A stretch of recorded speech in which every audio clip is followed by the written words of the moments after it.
Oke, ketemu lagi dengan saya. Kali ini kita akan membahas materi usaha dan energi ya.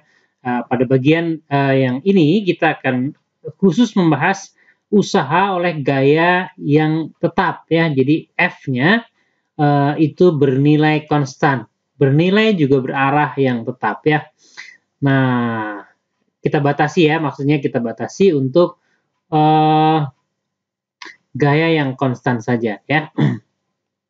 Nah, misalnya kita ada seorang yang mendorong mobil dengan gaya konstan sehingga mobil itu bergeser, ya kita katakan berpindah sejauh S ya. Maka secara matematis kita bisa mengatakan orang ini melakukan usaha. Biasanya kita lambangkan dengan W ya. Dan secara matematis kita bisa tuliskan usaha itu sama dengan F dot S ya. Nah, ini perkaliannya perkalian dot ya. Nah, mudah-mudahan masih ingat ya, kalau kita punya vektor F, didotkan dengan vektor yang lain, vektor S dalam hal ini, maka hasilnya adalah skalar dan besarnya itu akan sama dengan F besar F-nya dikali besar S-nya, besar perpindahannya, dikali kosinus ya, kosinus sudut apit antara F dengan S. Nah, jadi misalnya kita ilustrasikan, bendanya kita ganti dengan sebuah kotak kecil begitu ya. Nah, kotak kecil ini mendapatkan gaya F yang arahnya seperti saya gambar sekarang ya. Nah, kemudian dia di kotak kecil itu bergeser ya sejauh ya perpindahannya sejauh S misalnya ya. Nah, dan pergeseran atau perpindahan dengan F itu membentuk sudutnya theta ini, sudut apitnya theta. Ya. Nah, jadi ini F S cos theta ya. Nah,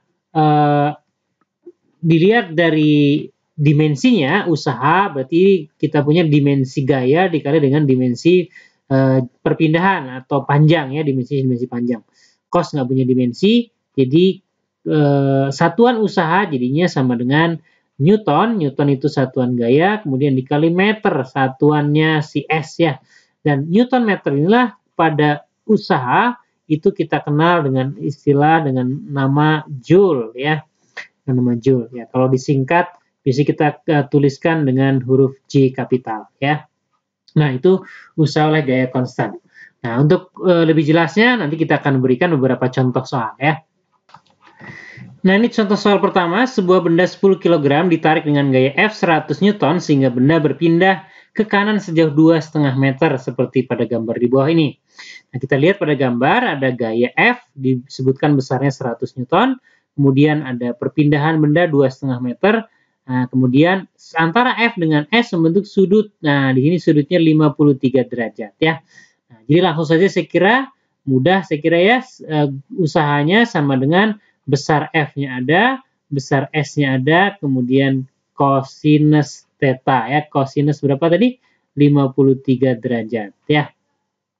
Jadi sama dengan 100 dikali besar perpindahannya 2,5, 2,5 ya, dikali dengan cos 53. Nah, cos 53 itu berapa? Nah, ini kan diberikan sin. Sinnya 0,8. Nah, berarti cosnya berapa? Iya, betul sekali 0,6 ya, 0,6. Nah, sama dengan berapa ya ini ya? 2,5 kali 100 tentu saja 250 ya. 250 dikali dengan 6 dibagi dengan 10 ya. Berarti sama dengan berapa ini? 25 kali 6. 25 kali 6 itu 150 Joule. Berarti jawabannya adalah 150 Joule. Jawaban yang B ya. Oke, bisa dipahami ya? Oke, nanti satu soal lagi setelah ini ya. Ya, ini satu soal lagi untuk menghitung usaha ya. Balok dengan massa 40 kg, nah berarti ini gaya ya, gaya mendapatkan gaya miring. Nah, 40 kg berarti kita bisa hitung dulu beratnya. W sama dengan M dikali dengan G. Nah, M-nya 40 berarti kita anggap G-nya 10 ya, berarti ini 400 Newton ya. Oke, mendapatkan gaya DF 240 Newton miring. Nah, ada miring seperti itu ya. Koefisien gesek kinetik. Nah, ada gesekan ternyata ya. Ada gesekan. Nah, FK ya. Gesekannya kinetik. Koefisien geseknya 0,5. Usaha yang dilakukan oleh gaya gesek kinetik antara balok dengan lantai.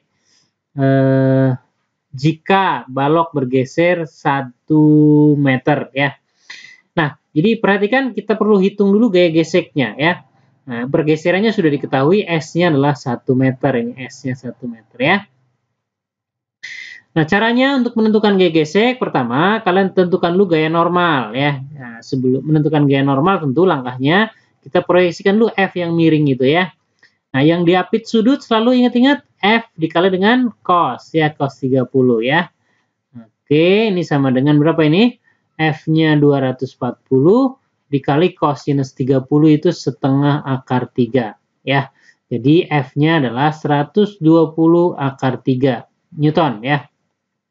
Nah, sedangkan komponen vertikalnya tentu saja kalau yang tadi cos sudah dipakai, berarti yang ini adalah F dikali dengan sin 30. Sin 30 berapa? Setengah ya, betul sekali. Setengah dikali 240 berarti ini 120 Newton. Oh, komponen gaya ke atasnya 120 Newton. Nah, berarti kita bisa tuliskan gaya normalnya ya N ya menggunakan sigma F ke arah vertikal, sigma F ke arah sumbu Y itu sama dengan 0. Nanti kita akan dapatkan N ke atas, kemudian F yang ke atas itu 120 ya. Sama dengan yang ke bawah itu 400. Nah, dari sini kita dapatkan N-nya ternyata adalah berapa ya? Iya, 280 Newton. 280 Newton. Nah, berarti FK-nya bisa kita hitung mu K dikali dengan N ya, mu K-nya 0,5 alias setengah ya.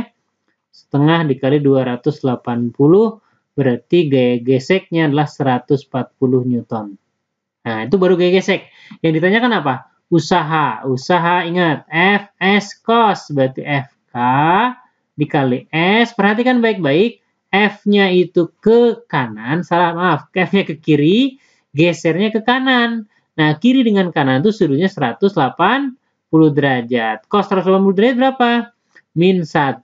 Oh, berarti kalau gitu kita punya 140 dikali 1 dikali min 1. Berarti berapa dong jawabannya?